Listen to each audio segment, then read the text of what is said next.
Bom, vamos lá. Antes de começar, eu queria fazer uma oração com vocês para que a gente possa ser iluminado pelo Espírito Santo do Senhor. Vamos orar. Pai querido que estás nos céus, nós te louvamos, nós te agradecemos, porque o Senhor é bom e a tua misericórdia dura para sempre. E nesta manhã do teu santo dia, nós te pedimos que o Espírito Santo do Senhor nos dirija no estudo da tua palavra. Amém. Oramos em nome de Jesus. Amém. Amém. Muito bem, irmãos. Respondendo aí. A lição desse trimestre, ela se encerra hoje. Com o tema do pó às estrelas. Mas antes de começar, eu quero já fazer uma propaganda da lição do próximo trimestre, que é essa aqui, ó. Vai falar sobre as escrituras sagradas, como interpretar as escrituras sagradas, ok? Bom, vamos lá. A lição vai falando sobre o último capítulo do livro de Daniel, o capítulo 12.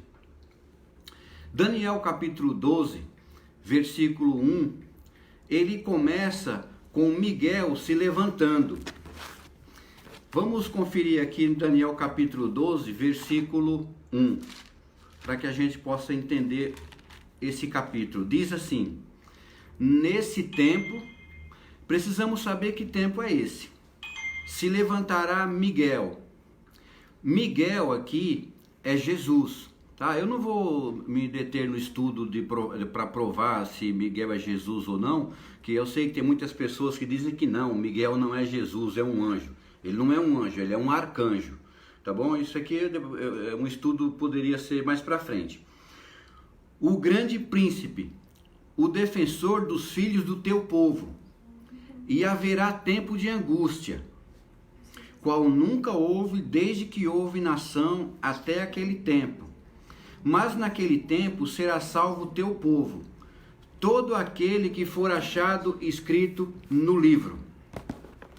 Então nós temos que responder algumas perguntas aqui para que a gente possa entender o livro de Daniel. Ele começa com Jesus, com Miguel se levantando. Então surge uma pergunta: ora, se Miguel vai se levantar, quando foi que ele se assentou? Nós sabemos que ele se assentou no juízo, em 1844. Então esse texto aqui nos reporta ao juízo de 1844. Mais precisamente no final do juízo, porque é quando Miguel se levanta. Ele se assentou quando ele passou para o Santíssimo. Quando Daniel capítulo 7 viu o Filho do Homem se dirigindo ao ancião de dias. E ali abriu-se o tribunal, assentou-se o tribunal e abriram-se os livros. Não é? Em 1844, e começou o juízo investigativo, que conhecemos como sendo a primeira fase do juízo final. Na verdade, o capítulo 12 de Daniel, ele deveria ser o 10 e o 11 junto, um capítulo apenas, porque se você ler Daniel 10, 11 e 12, está falando do mesmo assunto. Quando Miguel se levanta aqui nesse texto, você tem que entender quando é que ele se levanta. Se você ler o capítulo 11 de Daniel, versículo 45, está falando ali dos rumores do Oriente, que o rei do Norte, ele arma suas tendas palacianas sobre os mares. Mares são água são povos. Então o poder religioso aqui determinado como chifre pequeno, ele persegue o povo de Deus, falando sobre os mares em todos os lugares da terra, e diz que não vai ter ninguém que vai socorrer ele, porque os rumores vêm do Oriente. Aqui está falando da volta de Jesus. Então quando o poder religioso apóstata, nós sabemos Babilônia, ele vier contra o povo de Deus, nesse momento Miguel se levanta. se levanta para defender o seu povo. Mas agora nós precisamos saber o desenrolar da história no capítulo 12. O capítulo 12 já começa mostrando o fim de tudo. Jesus se levanta e defende o seu povo e vem buscar a sua igreja. Depois o anjo começa a mostrar para Daniel o que foi que aconteceu um pouco antes para que Jesus se levantasse do santuário. Vamos lá. Uma pergunta: o que estará acontecendo na terra nesse tempo que Miguel se levanta? A resposta é o tempo de angústia, não é?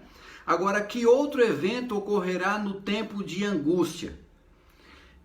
Se você ler o capítulo, versículo 2, está falando de uma grande ressurreição.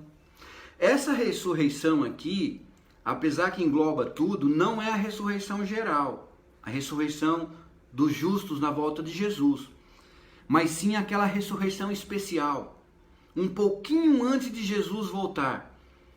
Todos aqueles que morreram na fé do terceiro anjo, eles ressuscitam para ver o cumprimento da promessa, da aliança. É como se eles fossem beneficiados com isso, eles irão ver Jesus voltar vivos. E também aqueles que traspassaram Jesus, eles têm que ressuscitar para ver que quem realmente eles mataram foi o Filho de Deus, Jesus, o Messias prometido da profecia. Zacarias 12:10 diz isso. Eu vou ler aqui para vocês uma profecia que está em Zacarias. É claro, existem outros textos na Bíblia, mas Zacarias 12:10 explica bem o que irá acontecer nesse dia. Diz assim: e sobre a casa de Davi e sobre os habitantes de Jerusalém derramarei o meu espírito da graça e de súplicas. Olharão para aquele a quem traspassaram, pranteá-lo-ão como quem pranteia por um unigênito, e chorarão por ele como se chora amargamente pelo primogênito. Então eles têm que ver. E quando é que eles vão ver isso? Eles vão ver quando Jesus voltar. Eles vão ver que realmente eles mataram foi o Filho de Deus. Deus, ele tem algumas interrupções na história. A semana passada, na lição que eu passei aqui, não pelo Face, mas para alguns irmãos da igreja, eu falei sobre isso e hoje eu vou repetir. Deus, ele sempre interveio na história e muitos de nós não prestamos atenção nas intervenções divinas. Querem ver? No capítulo 2 de Daniel, que nós estudamos, Deus intervém através da pedra, a pedra que desce do céu, o reino da pedra, que é a própria volta de Jesus. No capítulo 3, Deus intervém através do quarto homem na fornalha, que livra os jovens hebreus, Sadraque, Mesaque e Abednego.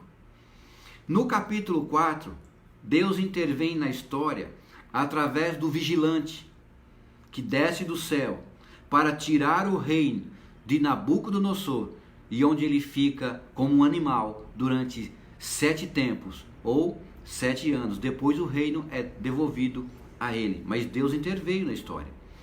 No capítulo 5, Deus interveio na história através daquela mão escrita na parede, naquela festa desastrosa de Belsazar, usando os utensílios de ouro retirados do templo de Jerusalém por Nabucodonosor no ano 586, quando o templo foi destruído e a cidade.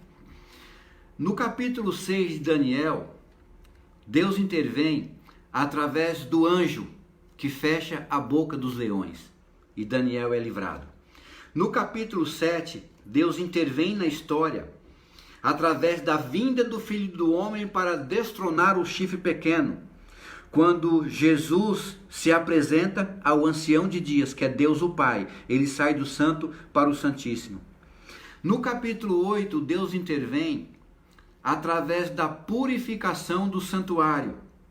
Quando ele adentra ao Santíssimo, começa o juízo. No capítulo 9, Deus intervém através do Messias das 70 semanas.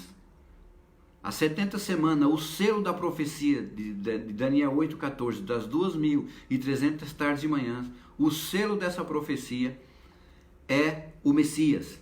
Não é a reconstrução de Jerusalém, o apedrejamento de Estevão, mas sim o Messias. O Messias das 70 semanas, quando ele se batiza no ano 27 e ele morre no ano 31. No capítulo 10 e 11, que seria um só, como eu disse, o Deus, ele intervém através do homem do rio Tigre. Esse homem do rio Tigre também é Cristo. E João, lá no Apocalipse, ele tem a mesma experiência. Lá no capítulo 10, com um anjo, com um livro aberto na sua mão, tem uma mão direcionada para o céu, um pé na terra e um pé na água, mostrando que ele tem controle sobre céu, terra e mar. É o mesmo homem que Daniel viu no rio Tigre.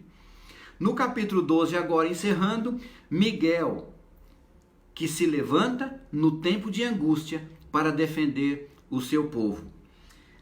Muito bem, mas antes do início do tempo de angústia e da ressurreição especial, o profeta pede mais explicação sobre esses eventos ao anjo Gabriel. Então Gabriel responde no verso 4. Deixa eu ler, se você tiver sua Bíblia, abra em Daniel, capítulo 12, o versículo 4. Olha o que diz aqui. Tu, porém, Daniel, encerra as palavras e sela o livro, até ao tempo do fim. Muitos o esquadrinharão, e o saber se multiplicará. O que deveria ser selado no livro? Por que o anjo diz para Daniel, sela o livro até o tempo do fim? Olha, o livro de Daniel não é todo ele que é selado, mas porções da profecia desse livro seria selado, seriam incompreendidos até o tempo do fim. Poderíamos dizer que Daniel capítulo 2, Daniel capítulo 7, 8, 9, 10, 11 e esse capítulo 12 seria selado, ou seja, seria incompreendido até o tempo do fim. Então, mais precisamente aqui, esses 3 tempos e meio que ele vai falar aqui, não é? Vamos ler o versículo 5 ao 7, ele vai falar um pouco sobre esses 3 tempos e meio. Daniel capítulo 12, 5 a 7, diz assim: Então, logo depois que o anjo falar para ele selar o livro, ele continua no versículo 5. Então, eu, Daniel, olhei, e eis que estavam em pé outros dois, de um lado do rio e o outro do outro lado. Um deles disse ao homem vestido de linho, que nós sabemos ser Miguel, que estava sobre as águas do rio: quando se cumprirão estas maravilhas? Daniel, ele fez uma pergunta: quando é que vai se cumprir tudo isso que você falou? Ouvi o homem vestido de linho, que estava sobre as águas do rio, quando levantou a mão direita e a esquerda ao céu, e jurou por aquele que vive eternamente, que isso seria depois de um tempo, 2 tempos e metade de um tempo. E quando se acabar todas essas coisas se cumprirão. Então Daniel, o homem do vestido de linho no rio Tigre fala: Daniel, quando se passar um tempo, 2 tempos e metade de um tempo, todas essas coisas vão se cumprir, que eu estou falando para você. Ou seja, o tempo de angústia, a perseguição do povo de Deus, quando se acabar tudo isso, vai se cumprir a profecia de que Miguel vai se levantar. Agora, quando foi que começou o tempo do fim? Quando foi que começou esse um tempo, 2 tempos e metade de um tempo? Foi no ano 538. Após o ano 1000 538, quando você viaja 1260 anos, nós temos ali um tempo, 2 tempos e metade de um tempo. Um tempo é um ano. 2 tempos mais 2 anos. Metade de um tempo, metade de um ano. Então nós teríamos 42 meses, que são 1260 dias, que na profecia são 1260 anos, porque um dia na profecia é exatamente um ano. Após 1798, do ano 538, viajando 1260 anos, chegamos a 1798. Agora, o que ocorreria com o livro de Daniel? Ele diz que o livro de Daniel seria esquadrinhado e o saber se multiplicaria. Tá certo? Então, somente a partir do ano 1798, o livro de Daniel passaria a ser compreendido. Agora, quem que compreenderia o livro de Daniel? Vamos ler Daniel capítulo 12, versículo 8 e 9.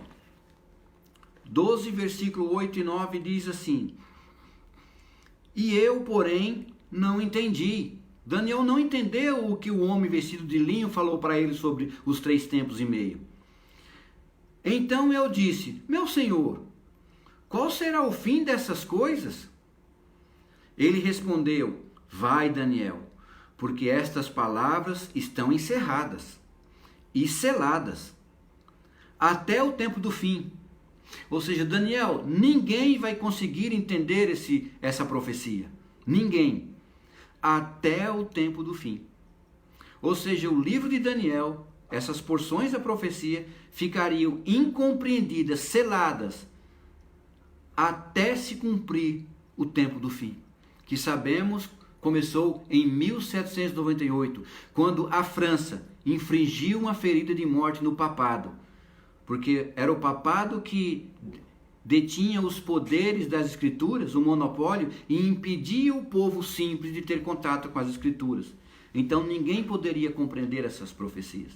Mas quando chegou no final do tempo do fim, em 1798, mais precisamente dia 10 de fevereiro, alguns falam 15 de fevereiro de 1798, o Papa Pio VI, o nome dele era Pompeu Batome, mas o título era Papa Pio VI. Ele foi preso pelas tropas revolucionárias francesas, a mando de Napoleão Bonaparte, aonde o general Berthier prendeu o Papa Pio VI, levou ele para a França, e ele morreu no ano seguinte. Então, a besta teve uma de suas cabeças como ferida de morte, que sabemos ser o papado. Mas essa ferida mortal seria curada. Em 1929, no Tratado de Latrão, voltaria novamente. Tá certo? No versículo 10. Muitos serão purificados, embranquecidos e provados, mas os perversos procederão perversamente, e nenhum deles entenderá, mas os sábios entenderão. Olha, os sábios entenderão o quê? As profecias de Daniel, as profecias concernentes ao livro de Daniel. Os perversos, que eram os perseguidores, aqueles que não estudam a Bíblia com espírito de oração, esses não iriam entender, mas os sábios, eles iriam entender. Agora precisamos saber quem são esses sábios. Será que um sábio para Deus seria uma pessoa que tem nível superior, um doutor, um médico, um advogado? Não. O sábio para Deus não é nada disso, não tem nada a ver com nível de escolaridade. Porque nós sabemos que na Bíblia tem muitos sábios. Amós era boiadeiro, analfabeto. E é um profeta. Deus usou. Assim como Deus usou também doutores, como Paulo, Lucas, que era médico. Então, para Deus, o sábio é aquele que se entrega a Deus com espírito de oração, com humildade, pedindo explicação para o próprio Espírito Santo, para compreender as Escrituras Sagradas. Esse é um sábio, porque se você abrir a Bíblia com espírito de crítica, ou fazendo seleção dela, com textos seletivos, dizendo assim: esse texto é bom para mim, esse não serve. Isso aqui vai atrapalhar a minha vida, isso aqui não vai. Como bem me quer, mal me quer, você não é um sábio. Um sábio é aquele que estuda a Bíblia com espírito de oração. Porque aí Miguel, que é Jesus, estará pronto para te ajudar. Ele promete isso lá em Mateus, no finalzinho do capítulo 24, 28, quando ele diz que aonde estiverem 2 ou 3 reunidos, eu estarei no meio deles. Então Deus faz uma promessa de estar com o seu povo. Voltemos aos escritos no livro. No capítulo 12, versículo 1, ele fala sobre livros. Os livros. Que livros são esses? Todo aquele que foi achado escrito no livro. No céu não existe apenas um livro. Existem muitos livros e a Bíblia relata esses livros, o nome desses livros. O primeiro livro está em Apocalipse 21, versículo 27. Eu vou ler aqui com vocês. Apocalipse 21, versículo 27.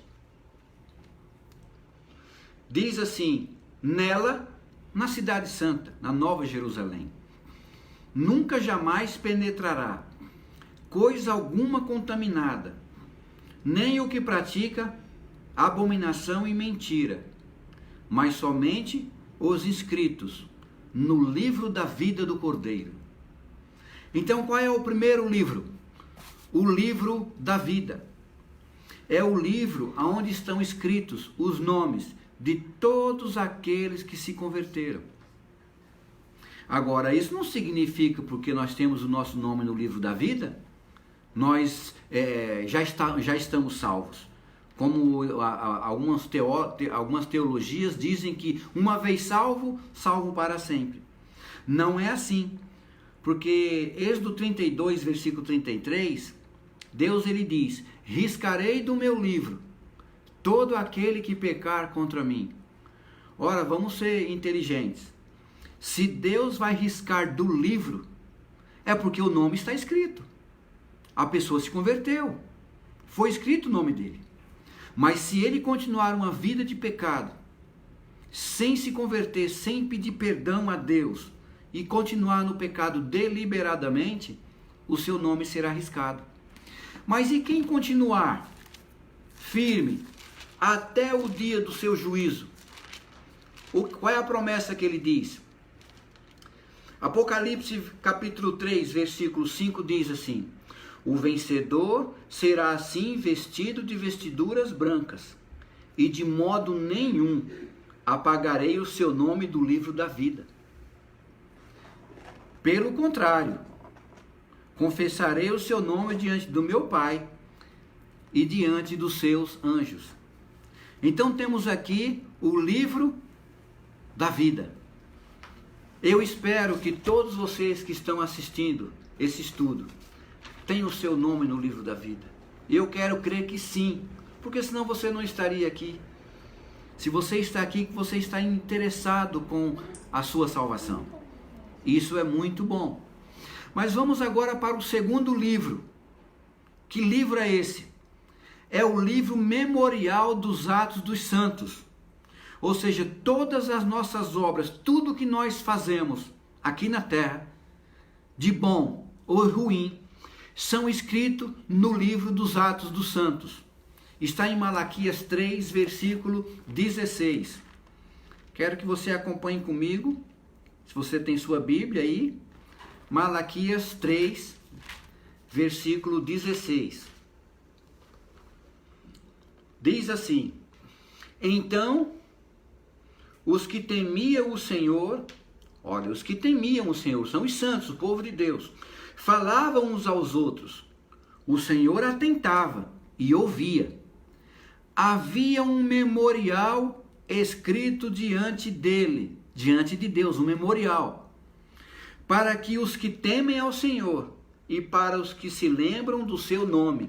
Então esse é o livro memorial dos santos, daqueles que têm o seu nome no livro da vida. Mas a Bíblia também fala de um outro livro. É o livro memorial dos pecados dos ímpios. Talvez poderia ser chamado como o livro da morte. Eu não quero ter o meu nome escrito nesse livro. Está em Jeremias capítulo 2, versículo 22. Vou ler com vocês aqui, se você tiver sua Bíblia, Jeremias capítulo 2, versículo 22. Deus ele diz através de Jeremias, da boca do profeta: pelo que ainda te laves com salitre e amontoes potassa, continua a mácula da tua iniquidade perante mim, diz o Senhor Deus. A mácula da iniquidade, esta palavra iniquidade aqui é a mesma que aparece em Mateus capítulo 7, versículo 21 a 23, aonde fala sobre quando Deus volta, Jesus volta, ele diz para muitos: afastem de mim, vocês que praticam iniquidade. Essa iniquidade aqui, ela é anomia, que significa desrespeito à lei. A Bíblia mostra que essas pessoas que praticaram esse tipo de pecado, desrespeito à lei, elas praticaram deliberadamente. Olha o perigo do pecado deliberado. É aquele que você sabe que é pecado, mas você continua na prática. Mas aqueles que se arrependem e voltam atrás, com certeza Deus vai perdoar. Mas aqueles que continuarem na prática do pecado, é chamado do pecado deliberado. Esse é o pecado contra o Espírito Santo. O Espírito Santo se entristece e se afasta da pessoa. E uma vez que o Espírito Santo se afastar da pessoa, ele não volta mais. Tá bom? Depois nós temos o outro livro. É claro que é o principal deles. É esse aqui. É a Bíblia Sagrada. É o livro dos estatutos. A Bíblia com toda a sua lei, que é a norma de todo juízo. Tiago 2, versículo 12. Quero ler com vocês o que é que Tiago diz a respeito desse livro. Tiago 2, versículo 12. Diz assim: falem de tal maneira, e de tal maneira procedam, pois vocês hão de ser julgados pela lei da liberdade. Ora, que é a lei da liberdade? Não é só os 10 mandamentos, é a Bíblia inteira. Mas está se referindo à lei de Deus, os 10 mandamentos, que é a toda norma de juízo. Porque a Bíblia diz que o pecado é a transgressão da lei. Então a definição de pecado é essa: todo aquele que transgride um dos mandamentos de Deus, dos 10, ele comete pecado. E o salário do pecado é a morte. Mas o dom gratuito de Deus é a vida eterna, através de Cristo. Então Deus ele está propício, pronto a perdoar. A graça ainda está aí para todos nós. Daniel 12, versículo 11, agora entra numa questão de tempo profético. Lá em Daniel 12, versículo 11, diz assim: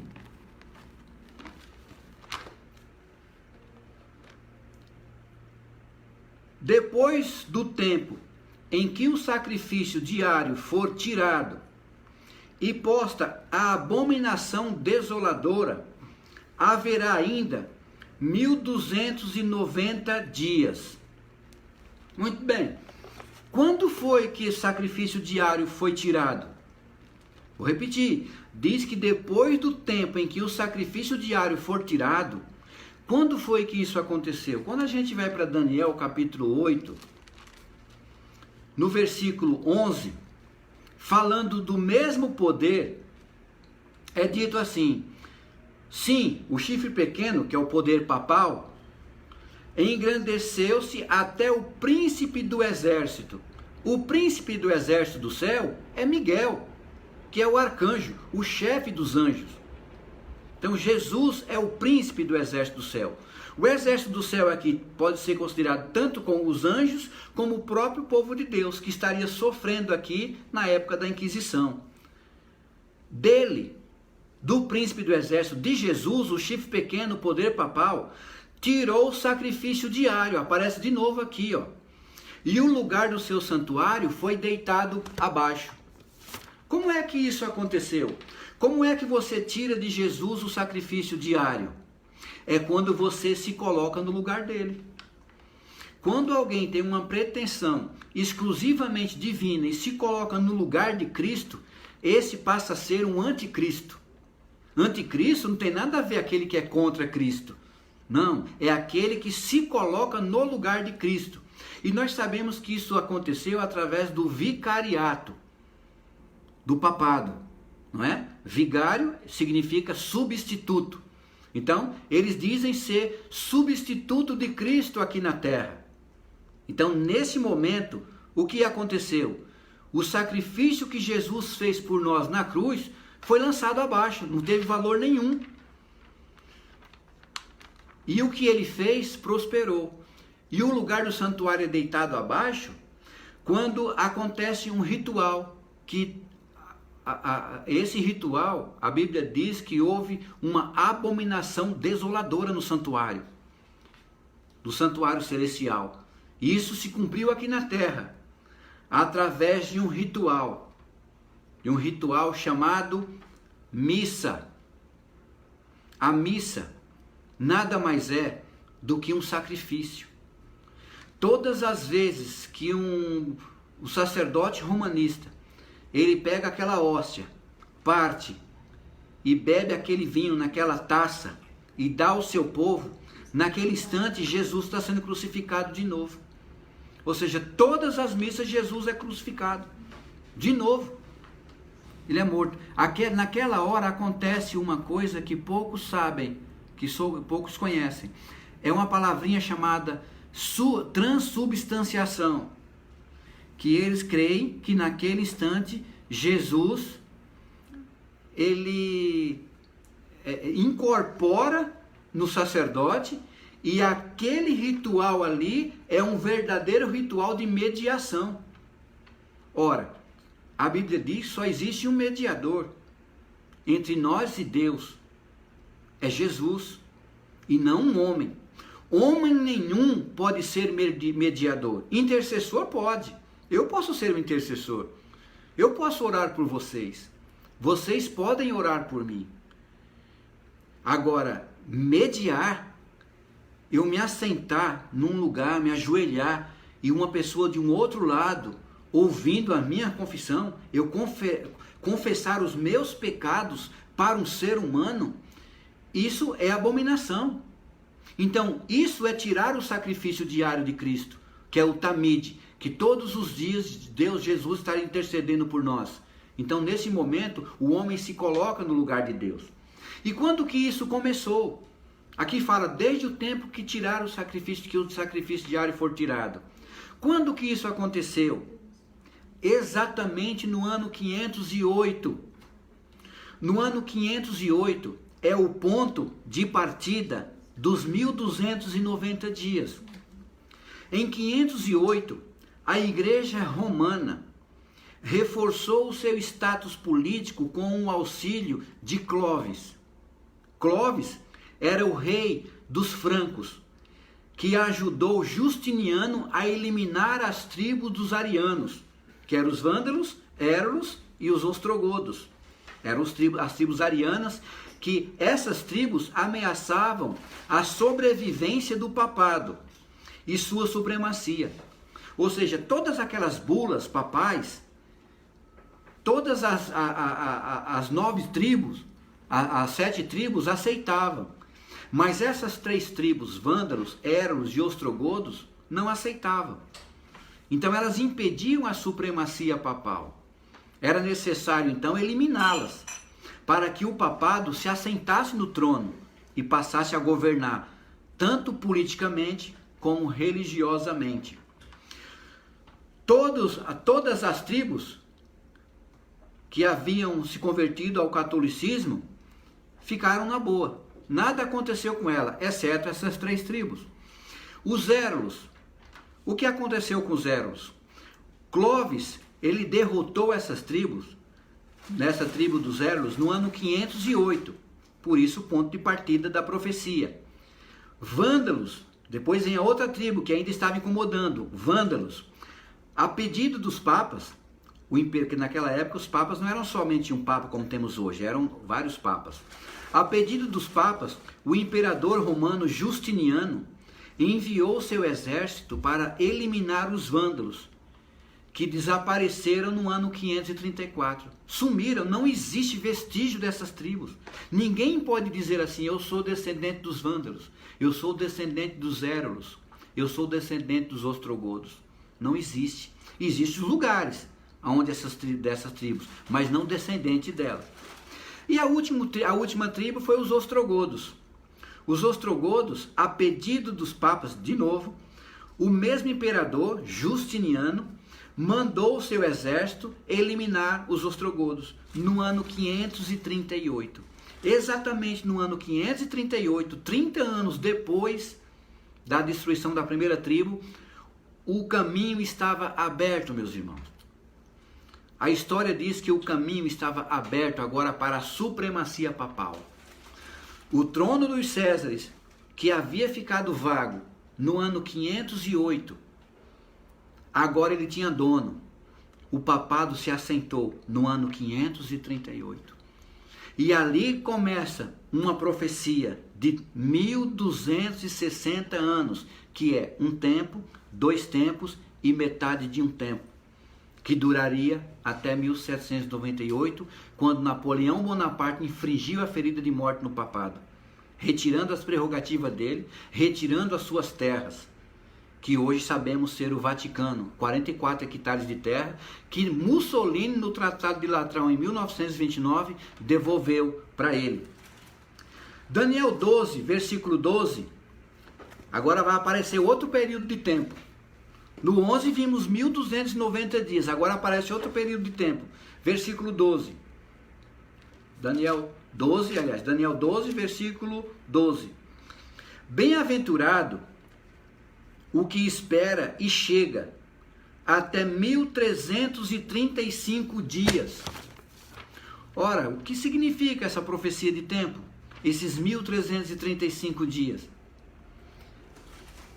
Quando foi que começou esses 1335 dias? Que são 1335 anos. Vamos voltar, em 1290, quando você acrescenta 508 a 1290, você chega a que ano? 1798. Exatamente no final de um tempo, 2 tempos, metade de um tempo. Tá certo? E agora esses 1335 dias? Qual é o ponto de partida deles? O mesmo ano, 508. Quando você viaja 1335 anos a 508 mais 1335 anos, você vai chegar exatamente no dia 22 de outubro de 1843. Agora, como não existe o ano zero, então você acrescenta um ano. Chegamos a 1844. Mais precisamente no dia 22 de outubro. Ele diz bem-aventurado, ou seja, feliz seria aquele que estaria vivo durante o desapontamento, pois veria o cumprimento dessa profecia e faria parte do surgimento da igreja remanescente. Portanto, após todos esses acontecimentos, esperamos agora Miguel se levantar. Então, o que nós estamos esperando agora acontecer é Miguel se levantar. E quando Miguel se levantar, o que é que vai acontecer? Haverá um tempo de angústia aqui na terra, qual nunca houve. E para que esse tempo de angústia ocorra, é necessário que 2 ministérios deixem de existir. Primeiro ministério, o de Cristo, no santuário celestial. Quando os livros se fecharem, o livro do juízo se fechar, ele foi aberto em 1844. Quando ele se fechar, nesse instante, finda-se o ministério de Cristo, o ministério de intercessão, o ministério de mediação.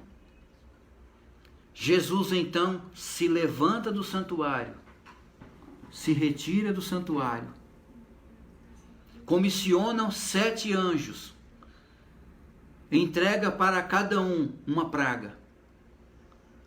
E então, nesse instante, esses anjos saem pela terra para derramar essas 7 pragas.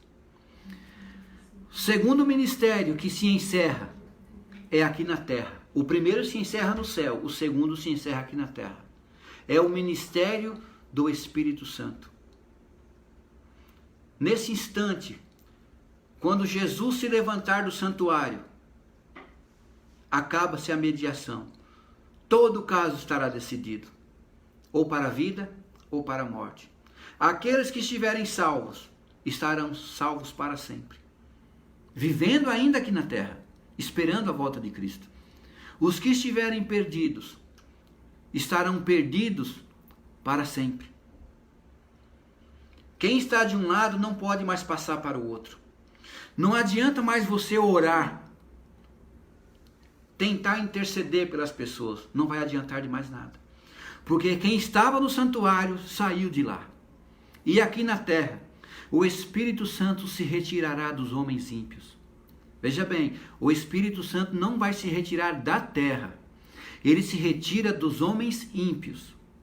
Por isso que Apocalipse 22, versículo 11 diz que aquele que é justo, fique mais justo ainda. Ou seja, ele está salvo. Aquele que é injusto, se torne injusto mais ainda. Ou seja, ele estará totalmente perdido. E então o versículo 12 de Apocalipse 22, versículo 12 diz: então Jesus voltará para dar a cada um segundo as suas obras. Meus queridos, eu espero que vocês tenham entendido o capítulo 12 do livro de Daniel. Ele começa com um tempo de angústia, Miguel se levantando, Jesus saindo do santuário para vir à terra buscar o seu povo.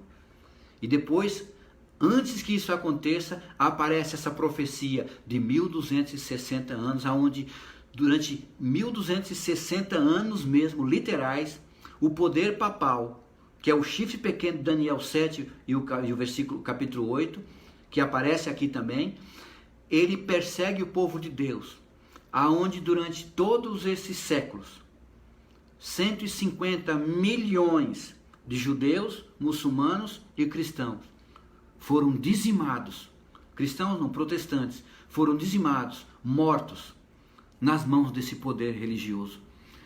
Eu não sei se eu estou falando aqui, tem alguns irmãos nossos da Igreja Católica ouvindo, talvez isso cause um certo desconforto para você. Mas eu entendo, porque eu estive 34 anos da minha vida dentro da Igreja Romana. E realmente não é fácil você ouvir isso. A impressão que dá é que isso é coisa de crente, coisa de protestante, que é contra os católicos. Negativo. Deus nunca disse que é contra os católicos. O que nós estamos denunciando aqui não são os católicos. Deus tem o povo dele lá dentro e está assim, ó. Talvez muito mais do que aqui. O que nós estamos denunciando são os erros. Os erros que a Igreja Romana ensina para os seus fiéis. E um dia eu aprendi sobre esses erros. E eu ouvi o que diz Apocalipse 18, versículo 4. Retirai-vos dela, povo meu, para não serem cúmplices nos seus pecados e para não participar dos seus flagelos. Então eu me retirei de lá. Foi fácil? Não. Claro que não é. Você viver 34 anos da sua vida dentro de um movimento religioso, para depois você descobrir que aquele movimento religioso é um movimento equivocado, não é fácil. Mas nós temos que fazer isso. Nós temos que tomar a decisão. E eu tomei a decisão. E hoje eu ensino. Aquilo que eu aprendi, eu procuro repassar também para as pessoas. Tenho muito que aprender ainda. Mas aquilo que eu aprendi, eu procuro passar. Irmãos, um dia Miguel se levantará. E quando Miguel se levantar, será tarde demais para toda a humanidade. Deus, ele é misericordioso, sim, ele é. Mas ele também é justo. E ele prometeu um dia voltar. E quando ele se retirar do santuário, fechar a porta atrás de si,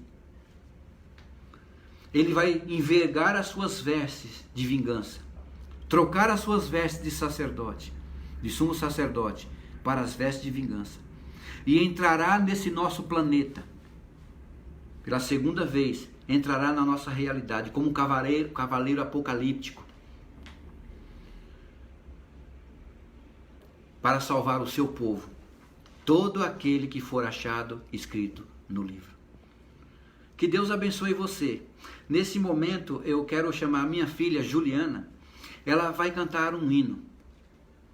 Medite na letra desse hino, mas medite muito mais naquilo que você estudou agora. E não se esqueça, a lição da Escola Sabatina do próximo trimestre começa hoje. Deus abençoe você, meu irmão e minha irmã, e você que nos assiste também.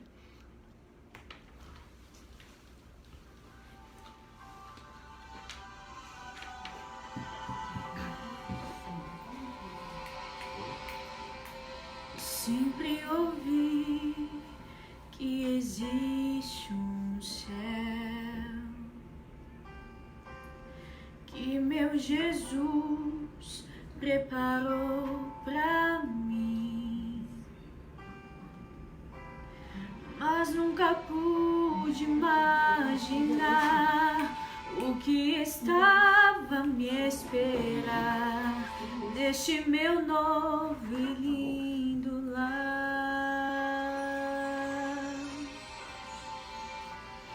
Belos jardins, lago de cristal, lindas mansões, vida eterna, flores que nunca murcharão, não há mais sombra do mal, um novo céu, um novo lar. Eu não preciso mais sonhar,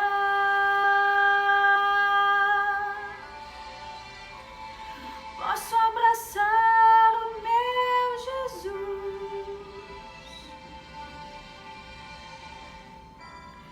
posso tocar em suas mãos, ver as feridas do amor, eterno amor que me salvou.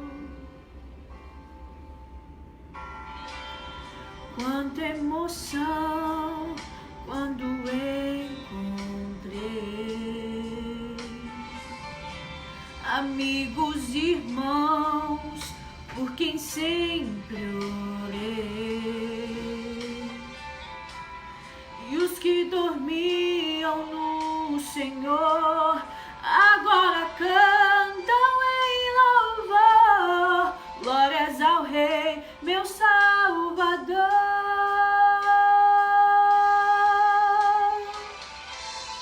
Eu não preciso mais sonhar,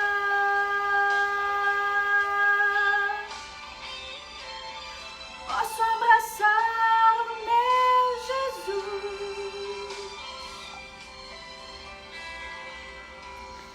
posso tocar em suas mãos, ver as feridas do amor, eterno amor que me salvou.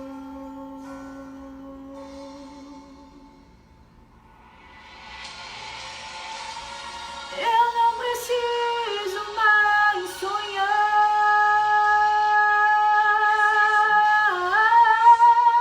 posso abraçar o meu Jesus, posso tocar em suas mãos, ver as feridas do amor, eterno amor que me salvou.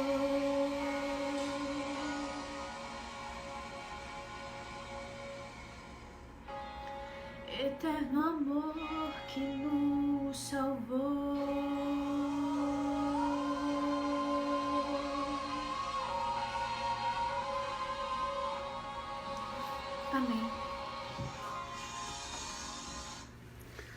Vamos orar? Feche seus olhos e vamos orar.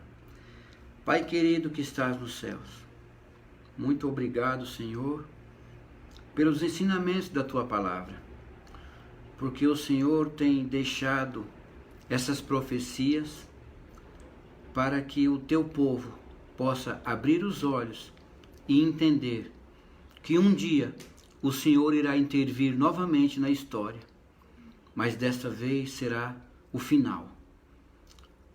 O Senhor se levantará do teu trono, voltará a esta terra, para buscar todo aquele que for achado escrito no livro.